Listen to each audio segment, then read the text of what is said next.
Buenos días y bienvenidos a este su programa.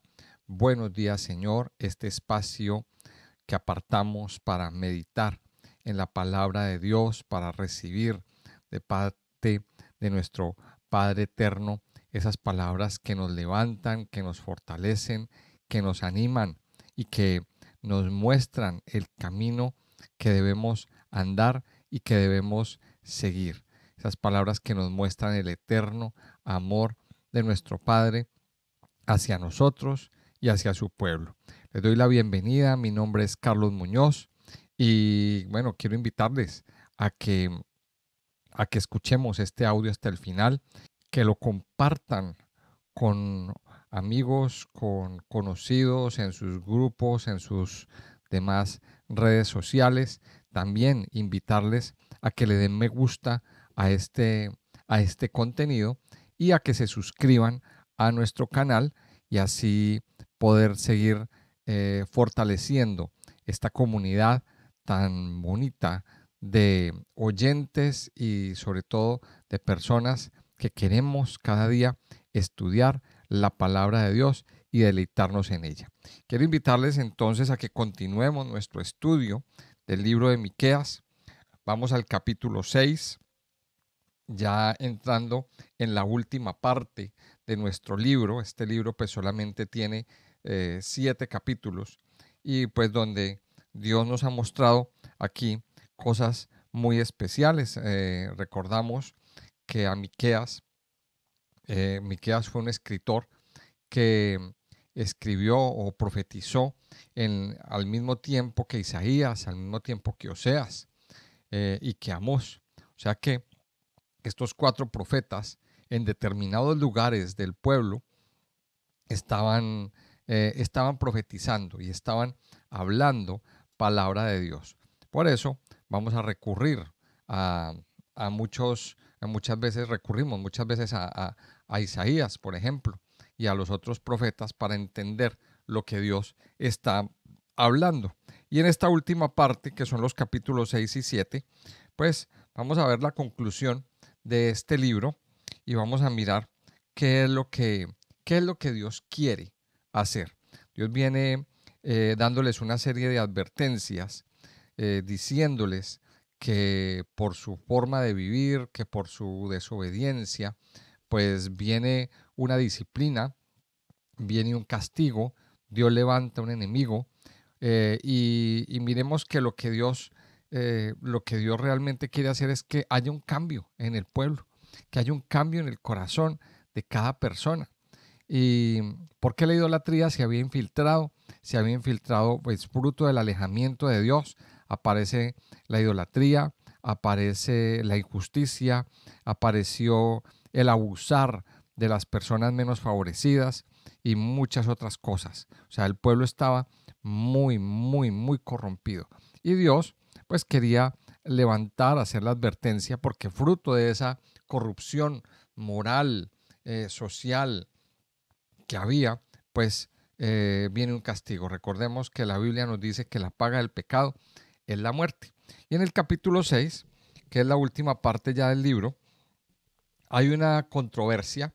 Esto es como cuando se lleva a una persona a un interrogatorio o a un juzgado y pues hay un juez que pregunta al interrogado o al acusado y el acusado responde.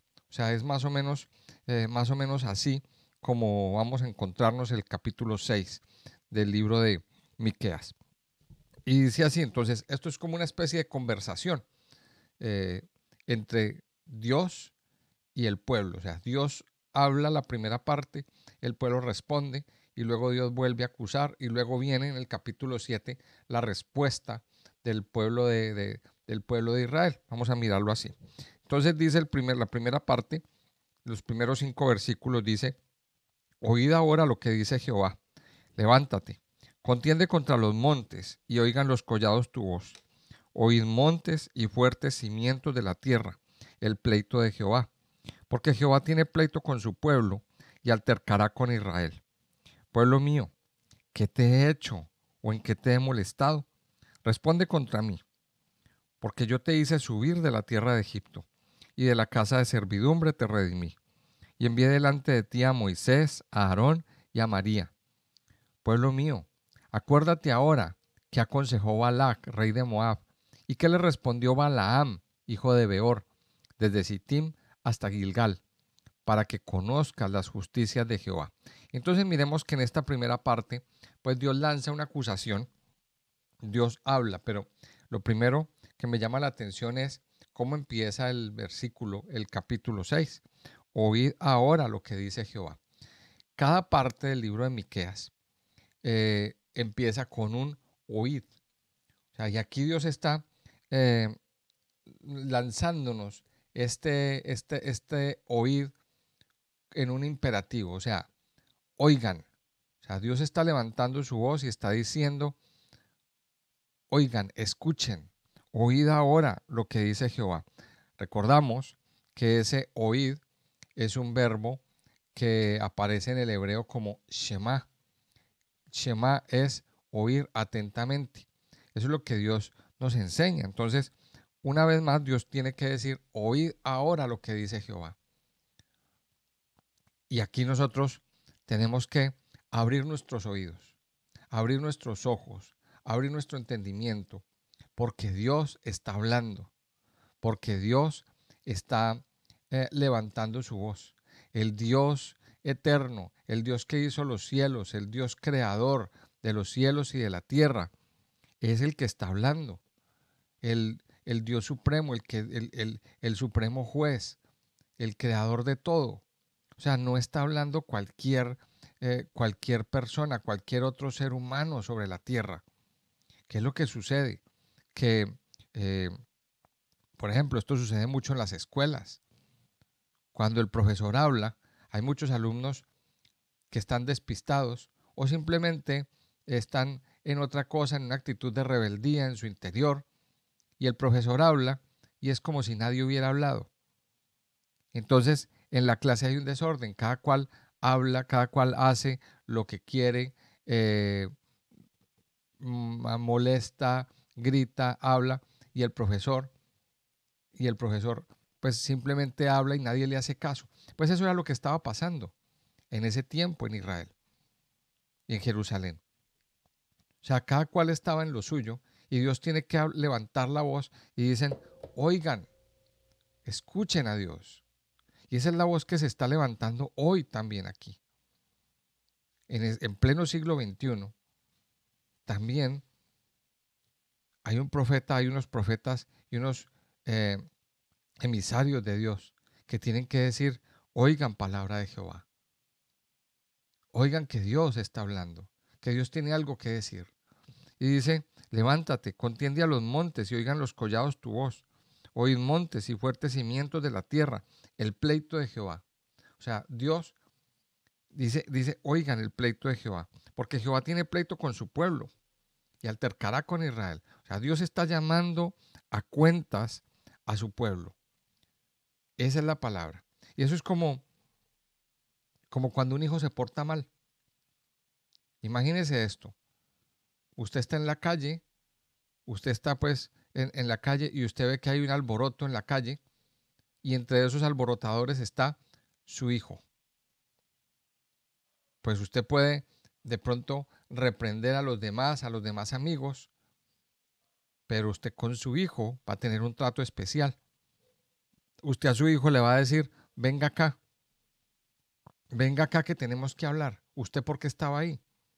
¿Usted por qué estaba haciendo eso? Usted ya con su hijo va a tener un trato en la intimidad y va a tratar de corregir esa mala actitud que su hijo o su hija estaba haciendo. Y usted lo corrige quizá con enfado, pero con amor. Yo creo que todos los que somos padres esto lo entendemos. ¿Por qué? Porque no queremos que nuestro hijo se pierda, porque no queremos que nuestro hijo termine mal. Entonces eso es lo que Dios está haciendo. Es un padre que está corrigiendo a su hijo y le dice, tengo pleito con ustedes. Venga acá, que tenemos que hablar. Que tenemos que hablar. Y entonces dice el versículo 3, ¿Qué te he hecho? ¿O en qué te he molestado? O sea, en otras palabras, venga, ¿yo qué le hice a usted? ¿Yo qué le hice? ¿Yo qué te hice? Para que te comportes de esa manera contra mí. Eso es lo que Dios está diciendo. Le está diciendo a su pueblo Israel. ¿Qué te he hecho o en qué te he molestado? Responde contra mí. Y aquí en estos dos versículos siguientes, el 4 y el 5, dice, porque yo te hice subir de la tierra de Egipto y de la casa de servidumbre te redimí. Te envié delante de ti a Moisés, a Aarón y a María. O sea, en otras palabras, Dios le dice, es que yo saqué al pueblo de Israel de Egipto. Fui yo el que lo saqué. Y si usted mira el libro del Éxodo y esos primeros libros de la Biblia, que ya los estudiamos, ahí nos encontramos cómo Dios fue Dios con su mano poderosa, el que levantó esas 10 plagas, el que endureció el corazón de Faraón, el que mandó esas plagas hasta que Faraón soltó y dijo, váyanse. Y Dios liberó a su pueblo. Fue Dios mismo el que lo sacó. ¿Y qué tiene que ver María? Dice Moisés, Aarón y María. Y aquí entra María dentro de la ecuación. María, la hermana de Moisés y de Aarón. Mire, Dios sacó a su pueblo. Y luego dice el versículo 5, pueblo mío, acuérdate ahora que aconsejó Balac, rey de Moab, y que le respondió Balaán, hijo de Beor. ¿Quiénes son estos dos personajes? Ah, bueno, esos dos personajes los encontramos en Números, en el libro de Números, en los capítulos 22, 23 y 24, donde un rey, el rey de Moab, Balac, eh, enfadado con Israel, enemigo de Israel, quiso maldecir al pueblo de Israel. Y entonces llama a Balaam, un brujo, un hechicero, pues que en algún momento Dios tomó, o sea, un hechicero pagano, Dios lo toma, le da una profecía, o sea, y bueno, él llama a Balaam para que maldiga a Israel. Le hace unos sacrificios, bueno, Balaam lo lleva a un lugar y Balaam, por orden de Dios, termina bendiciendo al pueblo de Israel 3 veces. 3 veces. Entonces ahí vemos cómo Balac insistía, vea, lo traigo a usted, señor Balaam, para que me maldiga Israel y usted lo bendice. Y usted lo bendice. Dios bendijo a Israel. Y hay una palabra ahí que me llama mucho la atención, que dijo Balaam, y es que dice, yo no voy a maldecir al que Dios ya bendijo. Es una cosa bastante especial. O sea, Dios, el pueblo de Israel venía con la bendición de Dios, con su bendición. Y ningún pueblo, ningún rey malvado, ni ningún enemigo podía venir a, a maldecir, a querer dañar. Entonces, miremos que en estos dos versículos aquí nos encontramos cómo Dios con su mano poderosa protegió, guardó y respaldó al pueblo de Israel. Entonces la pregunta que Dios hace es, ¿yo qué le hice a usted? ¿Yo qué te hice, pueblo de Israel, para que te portaras así conmigo? Y entonces le recalca lo que hizo Dios. Ah, ¿usted quiere saber yo qué le hice? Mire, yo lo bendije, yo lo escogí, yo lo saqué de la tierra de esclavitud, lo saqué de Egipto, lo liberé con mano poderosa. Eso fue lo que le hice. Ahora, viene la respuesta de Israel, versículo 6. Esto lo dice Israel, ¿con qué me presentaré ante Jehová y adoraré al Dios Altísimo? Me presentaré ante él con holocaustos, con becerros de un año. ¿Se agradará Jehová de millares de carneros o de 10,000 arroyos de aceite? Daré mi primogénito por mi rebelión, el fruto de mis entrañas por el pecado de mi alma. Oh hombre, él te ha declarado lo que es bueno y que pide Jehová de ti, solamente hacer justicia y amar misericordia y humillarte ante tu Dios. Mire, en esa segunda parte, el pueblo de Israel se pregunta, entonces, ¿cómo me presento yo delante de Dios? Me presento con holocaustos, me presento con becerros de un año, me presento con 10,000 arroyos de aceite, con millares de carneros, sacrifico a mi hijo. Entonces aquí viene este punto, o sea, la, la, la adoración, la adoración ceremonial. Porque en ese tiempo la adoración se expresaba a través de sacrificios. Vamos a tratar de entender esto. La adoración se expresaba a través de sacrificios. Dios exigía unos sacrificios para aquel que quería adorar a Dios, para aquel que quería eh, presentarse delante de Dios, delante del Padre, agradarlo a Él. Él exigía una serie de sacrificios. Eso está en el libro de Levítico, en los primeros capítulos. Pero aquí se pregunta, entonces, ¿con qué me presentaré yo ante Jehová? Con adoración. Eso se llama, podríamos llamarlo adoración ceremonial. Pero vamos a ver que esa adoración ceremonial no era en este momento del todo agradable a Dios. Recordemos que al mismo tiempo que está hablando Miqueas, también está hablando Isaías. ¿Y qué decía Isaías? Isaías capítulo 1, versículo 11. Hastiado estoy de holocaustos, de carneros y de cebo de animales gordos. No quiero sangre de bueyes, ni de ovejas, ni de machos cabríos. ¿Quién demanda esto de vuestras manos cuando venís a presentaros delante de mí para hollar mis atrios? No me traigáis más vana ofrenda. El incienso me es abominación, luna nueva y día de reposo. El convocar asamblea no lo puedo sufrir. Son iniquidad vuestras fiestas solemnes. Y sigue hablando ahí. Pero aquí Dios está diciendo en ese versículo 11, ¿de qué me sirve o para qué me sirve la multitud de sacrificios? Más adelante, ahí finalizando el versículo, el capítulo 1, Dios le exhorta al pueblo y le dice, límpiense, lávense, laven su corazón, limpien su corazón, porque su corazón está sucio. Entonces, ese es el reclamo que Dios está haciendo. En Isaías 29:13 también dice así, dice el versículo 13, Isaías 29:13,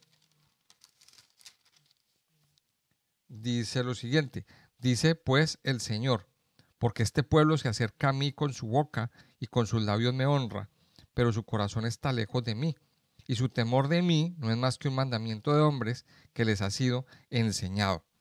Y en el libro de Oseas, en el capítulo 6, en el versículo 6, también nos dice el Señor lo siguiente.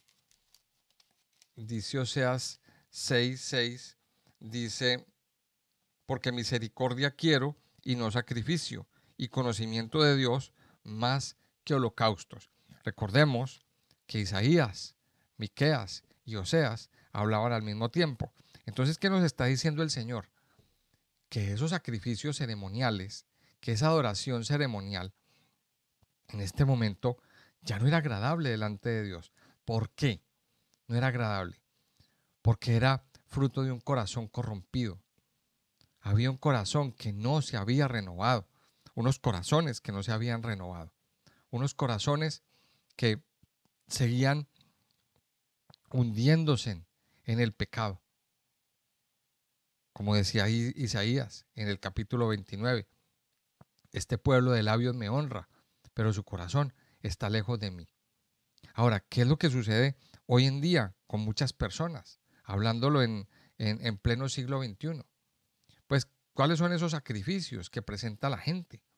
Ir a la iglesia, cantar alabanzas, ir puntualmente a la iglesia el sábado o el domingo, presentarse delante de Dios, delante del pastor, hacer parte del culto, cantar unas canciones, recibir un sermón muy bonito, aleluya, amén, gloria a Dios, todo eso. Pero muchos no han cambiado su corazón. Hoy en día pues no sacrificamos carneros, no sacrificamos una vaca, no sacrificamos una oveja. Nuestro sacrificio es la alabanza.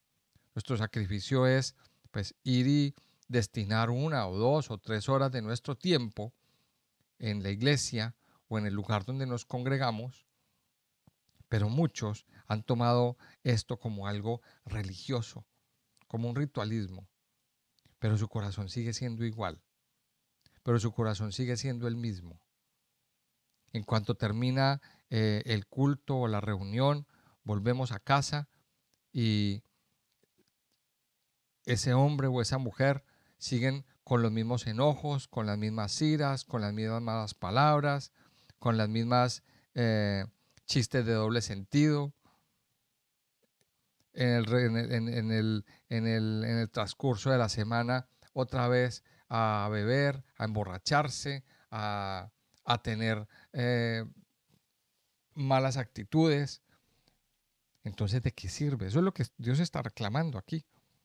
Se agrada a Jehová, se agrada al Señor de que le hagamos sacrificios, de que vamos a hacer una adoración ceremonial. ¿Será que eso es lo que Dios quiere? Ya lo vimos en Isaías, ya lo vimos en Oseas y hay muchos otros pasajes, pero quise escoger estos tres porque son los que están hablando al mismo tiempo. ¿Qué es lo que Dios quiere entonces? Esa es la gran pregunta. ¿Qué es lo que el Señor quiere? Esa respuesta la tiene el versículo 8, que es quizá el versículo más importante del libro de Miqueas. Y la palabra más importante en este tiempo, en el contexto en el que estamos hablando de la historia y en este tiempo del siglo XXI. ¿Qué es lo que quiere Dios que usted y yo hagamos? Él te ha declarado lo que es bueno y que pide el Señor de ti. ¿Qué cosa? Solamente hacer justicia, amar misericordia y humillarte ante tu Dios. Ahí está la respuesta. ¿Qué es lo que Dios quiere que hagamos? Que seas justo. ¿Por qué Dios dice hacer justicia? Porque se cometían muchas injusticias. Porque habían muchas injusticias que se cometían en ese tiempo. Estamos hablando de personas que abusaban de otras. Estamos hablando de que no se aplicaba la justicia como tenía que ser. No se aplicaba. Se condenaba al que no se tenía que condenar. Se sacaba inocente al que no tenía que salir inocente. ¿Todo por qué? Porque los jueces aceptaban sobornos. Mire las cosas como eran. Dice, ¿qué quiere Dios? Hacer justicia, que se haga justicia. Y luego dice, amar misericordia. Ser misericordioso, pero dice, amar, hacer misericordia a otros. Y lo tercero, humillarse ante Dios. Humillar el corazón. Humillar nuestras vidas. Y esto nos recuerda lo que dice la primera carta de Pedro, capítulo 5, versículo 6. Humillaos pues bajo la poderosa mano de Dios, para que Él os exalte cuando fuere tiempo. También hay un poquito antes, dice que Dios resiste a los soberbios y da gracia a los humildes. El Señor quiere que nosotros nos humillemos, que entremos con humildad delante de Dios. Y entrar con humildad no es, ser humilde no es ser pobre, para que lo entendamos, porque muchos han tenido como equivocado el concepto de la humildad. Ser humilde no es ser pobre. Ser humilde no es andar sin un duro, sin un peso, sin un dólar en el bolsillo. No, eso no es ser humilde. Ser humilde es tener una actitud en el corazón, reconocer que somos pobres de espíritu, que tenemos una necesidad en nuestro interior. No creernos más que los demás. No creer que somos los que más sabemos, los que más tenemos. Eso es ser humilde. Y el Señor dice que nos humillemos, que reconozcamos delante de Dios, delante del Padre, nuestra necesidad, nuestra pobreza espiritual. Que no seamos soberbios. Entonces, ¿qué es lo que Dios pide? Aquí lo dice claramente. Hacer justicia, amar misericordia y humillarte ante Dios. Esa es la respuesta. Mire, esa es la respuesta de Israel. Pero aquí viene otra vez, a partir del versículo 9, la acusación de Dios. Dice el verso 9, la voz de Jehová clama a la ciudad. Es sabio temer a tu nombre. Prestad atención al castigo y a quien lo establece. Hay aún en casa del impío tesoros de impiedad y medida escasa que es detestable. Daré por inocente al que tiene balanza falsa y bolsa de pesas engañosas. Sus ricos se colmaron de rapiña y sus moradores hablaron mentira y su lengua es engañosa en su boca. Por eso yo también te hice enflaquecer hiriéndote, asolándote por tus pecados. Comerás y no te saciarás, y tu abatimiento estará en medio de ti. Recogerás, mas no salvarás, y lo que salvares lo entregaré yo a la espada. Sembrarás, mas no segarás. Pisarás aceitunas, mas no te ungirás con el aceite. Y mosto, mas no beberás el vino. Porque los mandamientos de Onri se han guardado, y toda obra de la casa de Acab, y en los consejos de ellos anduvisteis, para que yo te pusiese en asolamiento, y tus moradores para burla. Llevaréis, por tanto, el oprobio de mi pueblo. Mire, y aquí en esta última parte eh, vuelve la acusación de Dios. Dios ya declaró lo que es bueno y lo que pide. Pero mire lo que dice. La voz de Jehová clama en la ciudad. La voz de Jehová se oye en la ciudad.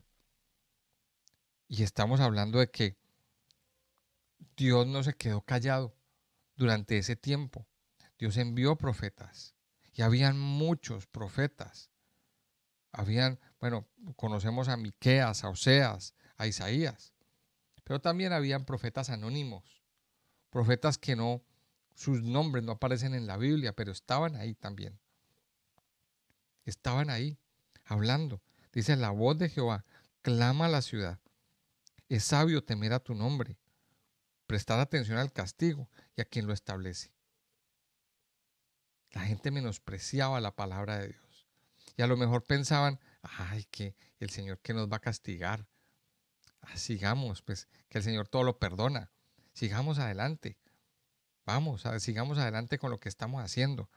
Mire, la voz de Jehová clama y dice, es sabio temer a tu nombre, prestar atención al castigo y a quien lo establece. Pero luego dice el versículo 10 y el versículo 11, queda todavía en casa del impío tesoros de impiedad. Quedan todavía medidas escasas que son detestables. ¿Qué qué hacían las personas? ¿Qué hacían los comerciantes? Era como que se volvió una moda. Acuérdese que las balanzas, las pesas en ese tiempo, pues en un lado tenían un peso, unos pesos, y en el otro lado pues se ponía lo que se estaba pesando. Y cuando la balanza se ponía en equilibrio, pues eso era lo que pesaba y eso era lo que vendían. Pero ¿qué hacían? Que al peso que supuestamente pesaba 1 kilo, le ponían que pesaba 1 kilo, pero no pesaba 1 kilo, pesaba menos. Entonces vendían menos cantidad por el precio de más cantidad, ustedes me entienden. Y eh, eso era un robo. Eso era un robo. Entonces se estaban lucrando de esa manera. Por eso habla de pesas falsas. Por eso habla de pesas falsas. Por eso habla de medida escasa. Dice, y daré por inocente al que tiene balanza falsa y bolsa de pesas engañosas. Pero también aquí hay otra cosa que me llama la atención, porque es que aquí pregunta, ¿hay aún en casa del impío tesoros de impiedad? ¿Tiene cosas guardadas, fruto de robarle a otro, de engañar a otro? Es que este versículo 10 vamos a prestarle atención en estos últimos minutos. ¿Qué cosas todavía guardamos en nuestra casa? Yo recuerdo que hace un tiempo, en una iglesia donde estábamos, hace muchos años, un pastor, el pastor de la iglesia, eh, recibió de parte de Dios una visión así parecida. Y dijo, vamos a limpiar la casa, vamos a limpiar la casa. Entonces empezó una campaña de orar por la gente, de que cada uno ore para sacar de la casa las cosas que traen maldición. esas cosas que todavía guardamos que no agradan a Dios. Y había mucha gente que tenía muchas cosas guardadas en su casa. Y entonces él hizo la citación y dijo, listo, vamos a entregar delante de Dios, delante del altar, esas cosas. Y, oh sorpresa, que la gente llevaba eh, elementos religiosos, fotos, cuadros de santos, de deidades, escapularios, estampitas de no sé quién, eh, libros, libros con contenidos satánicos o con contenidos que no agradan a Dios. Muchos llevaron camisetas o franelas o bueno, como usted la quiera llamar, con calaveras, con contenidos diabólicos, CDs, o sea, una cantidad de cosas que guardamos en nuestra casa que no son, eh, que no alimentan, que por el contrario traen maldición. Y entonces yo hoy quiero animarle que hay en su casa que todavía está o que está trayéndole maldición. Es hora de limpiar la casa. Es hora de sacar libros, CDs, afiches, revistas, estampitas, cosas que tenga guardadas. Revise su casa. Eso es lo que nos está diciendo aquí. Hay aún en casa del impío tesoros de impiedad y medidas casa que es detestable. Hay cosas que son detestables y que hay que sacarlas de casa. Pero primero hay que sacarlas del corazón. Primero hay que sacarlas del corazón. Hay que sacarlas de nuestra vida. Ese es el reclamo que Dios está haciendo aquí y que Dios le está pidiendo al pueblo de Israel. Y luego termina diciendo, sus ricos se colmaron de rapiña y sus moradores hablaron mentira. Su lengua es engañosa en su boca. Por eso también te hice enflaquecer, hiriéndote, asolándote por tus pecados. Y ahí Dios está diciendo, es que el pecado está llegando al colmo. Ustedes prefirieron escuchar los mandamientos de Onri y los mandamientos de la casa de Acab, que fueron reyes de Israel, muy malos, perversos, que trajeron muy malas enseñanzas, que sembraron idolatría. Recordemos que Acab fue un rey muy injusto, que se casó con una bruja llamada Jezabel y cometieron cualquier cantidad de fechorías en el pueblo de Israel. Estos dos fueron muy fuertes. Dice en el último versículo, dice, y en los consejos de ellos anduvisteis para que yo te pusiese en asolamiento y tus moradores para burla. Llevaréis por tanto el oprobio de mi pueblo. Y ahí termina la segunda acusación de parte de Dios. Y en el capítulo 7 viene la segunda respuesta del pueblo de Israel, pero eso ya lo veremos en el siguiente y último capítulo. ¿Qué tenemos nosotros que entender de este capítulo 6 de Miqueas? ¿Qué es lo que Dios quiere? ¿Qué es lo que Dios está pidiendo? ¿Qué es lo que Dios desea de nosotros? Y ya sabemos lo que no desea. No desea que le hagamos tanta adoración ceremonial. No, Dios lo que desea es que nuestra vida se someta a la justicia, que nos humillemos delante de Dios, que amemos la misericordia, que conozcamos al Señor. Recuerde el pasaje de Oseas que dice, misericordia quiero y no sacrificio. Está en Oseas 6:6 para que vuelva y lo lea otra vez.